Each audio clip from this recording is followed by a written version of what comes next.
চিকিৎসা সেবায় কোনো অবহেলা সহ্য করা হবে না বলে সাফ জানিয়ে দিলেন স্বাস্থ্যমন্ত্রী সামন্তলাল সেন।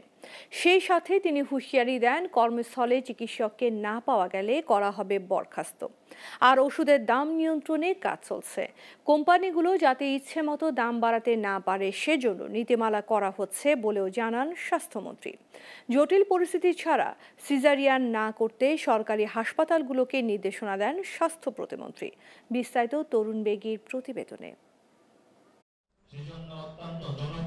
রোববার দুপুরে সচিবালয় গণমাধ্যম কেন্দ্রে সংলাপের আয়োজন করে বাংলাদেশ সেক্রেটারিয়েট রিপোর্টার্স ফোরাম। সংলাপে সাংবাদিকদের মুখোমুখি হন স্বাস্থ্যমন্ত্রী সামন্তলাল সেন ও স্বাস্থ্য প্রতিমন্ত্রী ডাক্তার রাবেয়া সুলতানা। চাই আপনাদের সঙ্গে সবসময় খোলাখুলি কথা বলতে। ঢাকার হাসপাতালের চিকিৎসা ব্যবস্থার মতো জেলা উপজেলা পর্যায়ে প্রয়োজন উল্লেখ করে স্বাস্থ্যমন্ত্রী বলেন, সরকারি হাসপাতাল থেকে বেসরকারি ক্লিনিকে রোগী পাঠানো সহ্য করা হবে না। আমাদের হাসপাতাল থেকে প্রাইভেট ক্লিনিকে রোগী পাঠিয়ে দেওয়া, এটা আমি কিছুতেই মেনে নিব না। এটা কোনো সন্দেহ নেই। এটা আমি চেষ্টা করব আমার হাসপাতালগুলোকে আমি স্বাবলম্বী করতে। চিকিৎসা এমন একটা বিষয়, চিকিৎসায় নেগলিজেন্সি কিংবা চিকিৎসায় গাফিলতি করলে একটা মানুষের জীবন চলে যায়। সুতরাং এখানে দুইবার চিন্তা করার কোনো সুযোগ নাই। অতএব এই ব্যাপারে কোনো গাফিলতি, কোনো নেগলিজেন্সি কোনো আমি সহ্য করব না। এ সময় স্বাস্থ্যমন্ত্রী জানান, বাজারে ওষুধের দাম নিয়ন্ত্রণে কাজ চলছে। কোম্পানিগুলো যাতে ইচ্ছামতো দাম বাড়াতে না পারে সেজন্য করা হচ্ছে নীতিমালা।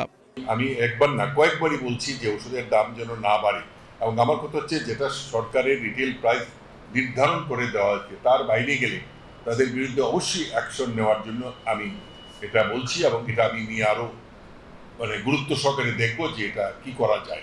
এদিকে স্বাস্থ্য প্রতিমন্ত্রী জটিল পরিস্থিতি ছাড়া সিজারিয়ান অপারেশন না করতে সরকারি হাসপাতালগুলোকে নির্দেশনা দেন।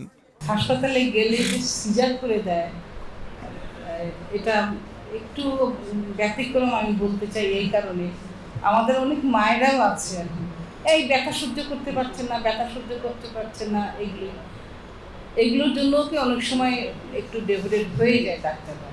আর সব হাসপাতালে কিন্তু সিজার হয় না। হাসপাতালের যন্ত্রপাতি রক্ষণাবেক্ষণে পথ সৃষ্টি করা হবে কিনা জানতে চাইলে মন্ত্রী বলেন, জনবল না থাকলে যন্ত্র কেনা হবে না। আমি যন্ত্রপাতি সেগুলোই কিনবো যেগুলা চালানোর মতো লোক আছে। তরুণ বেগী, গ্লোবাল টেলিভিশন, ঢাকা।